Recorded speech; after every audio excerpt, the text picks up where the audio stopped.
What is up guys? It's your boy Paul back here again with another video. Nabasa nyo na ba to? Yan o. Bakit ka nagkasa ng baril? So basahin nyo na lang ang sabi niya. Parang sumusumudo yung tao. Kaya naman mga vlogger, hindi nyo napasama yung tao. Bakit ka nagkasa ng baril? Hindi naman doon yung nakita ng malapitan eh. Wala mo sa eksena eh. Bakit ka nagkasa ng baril?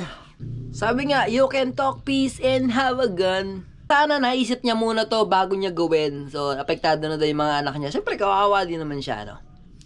Pero bago mo nga gawin yun, sana naisip mo muna mga consequence.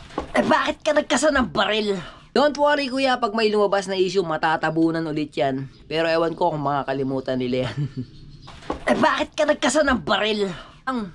So hanggang doon lang, maraming salamat sa panood. Hindi na ako magkakalat ng hatred dito. Nakakain si kuya. Kuya, bye-bye. Peace out. Yon, ganun. Bakit ka nagkasa ng baril?